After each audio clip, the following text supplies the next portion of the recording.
Behind the Shades.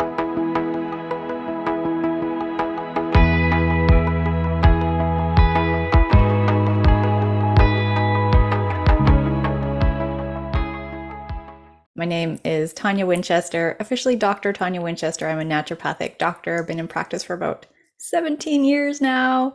And in addition, the last couple of years, I've been really focusing on some new work, mind, body, healing coaching. And what I love to do with people is help to get any kind of pain from the past, traumas, old emotions that haven't been fully processed out of the bodies, out of the minds, out of the hearts, so that we can be primed to be present, kind, caring, compassionate, and all the things that we need to bring into relationships. We can be easily and effortlessly. Oh, and where to find. Perfect. Oh. Go ahead. No, tell that's the most important part, right? Where can they find Dr. Tonia? ToniaWinchester.com is the best place. That's Tonia Winchester.com. That's actually where people can find my book, Breakthrough the Insomnia Cycle, and other helpful ideas there. So that's a really good starting place. Perfect, perfect. So I know I shared that I have a few friends who are going through some difficult times with their marriages. Some looks like it's falling apart. Some it's like the end of the world. Some are trying to hold on to hot girl summer.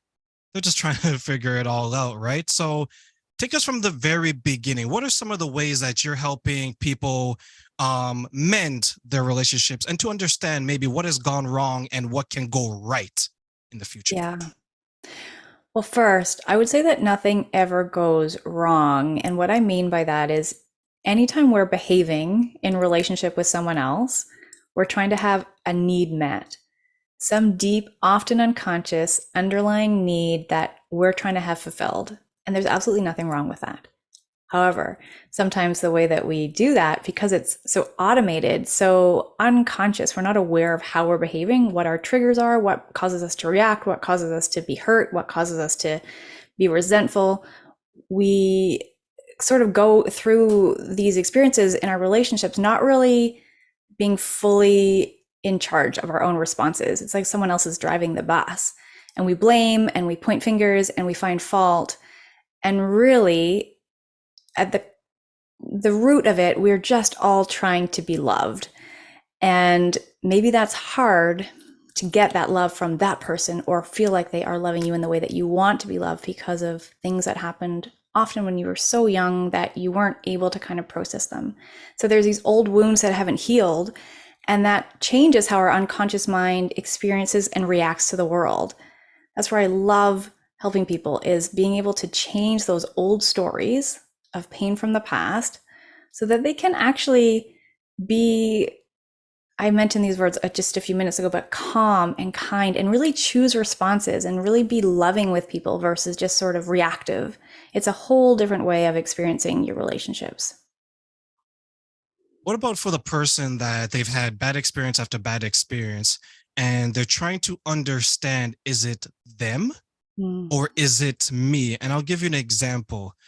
In my 20s, I couldn't date successfully and healthy to save my life.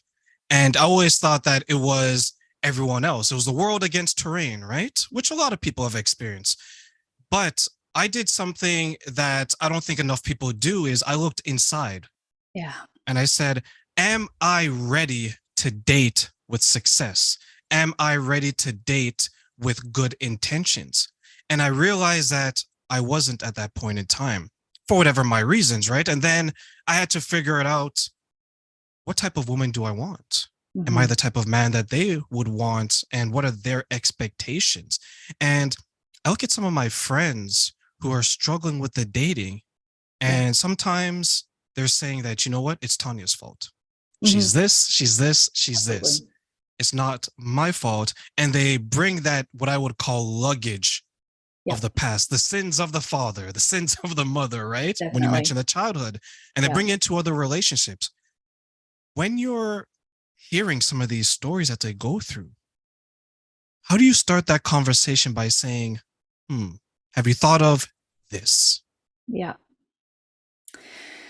Yeah, and I think it's really important for people to understand and keep reminding themselves that anytime they're making any sort of judgment on anything outside of themselves, it's actually just a reflection of something that's deep inside that they're not acknowledging.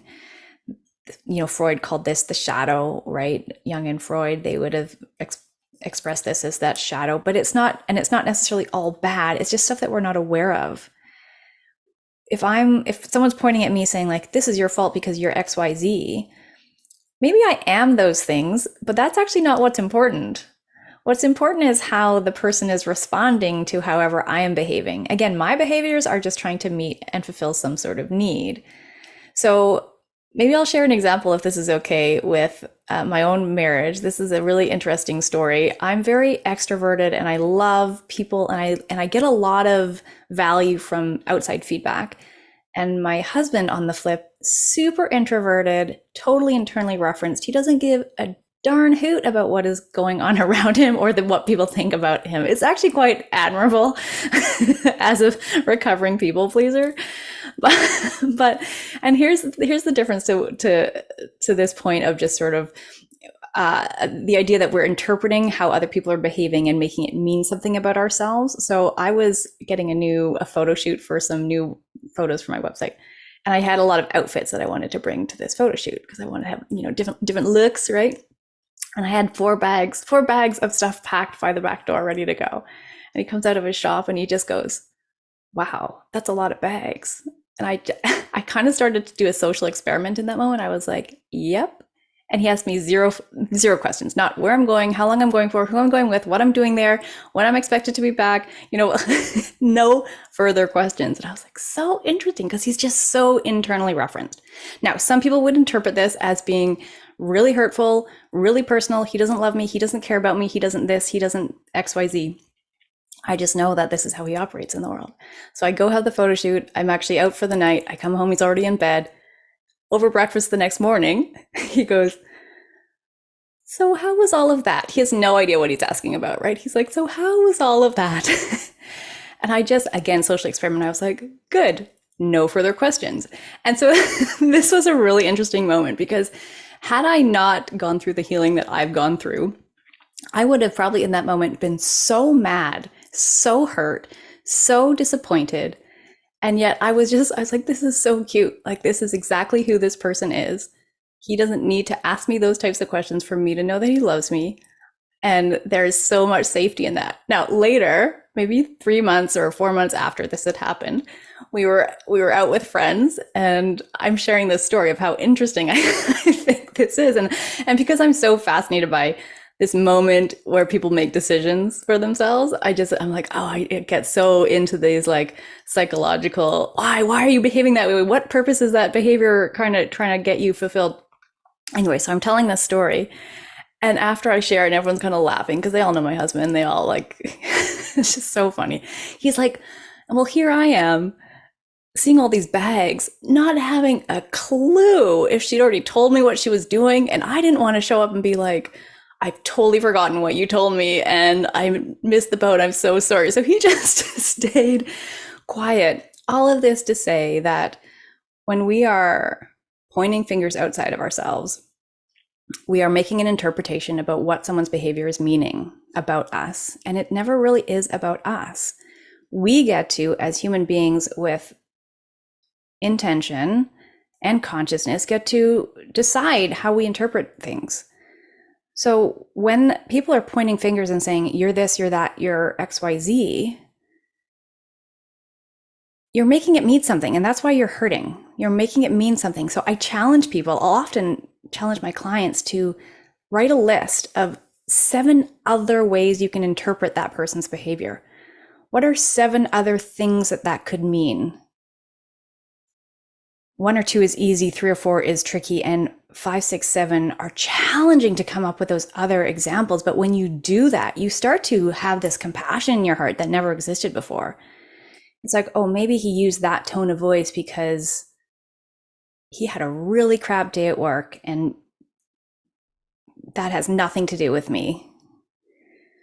Maybe that person cut in front of me in traffic because they're racing to get their mother to the hospital. Like, who knows, right? This allows us to give people the benefit of the doubt that really everybody is trying to just be good and have needs fulfilled. I think that's a fantastic point because you don't know truly what the actions of someone or the lack thereof, Yeah. what that truly means.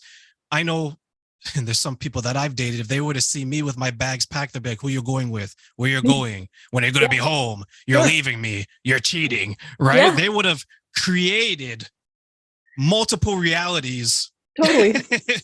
in their head. And sometimes like the worst one is a person who creates it and says nothing.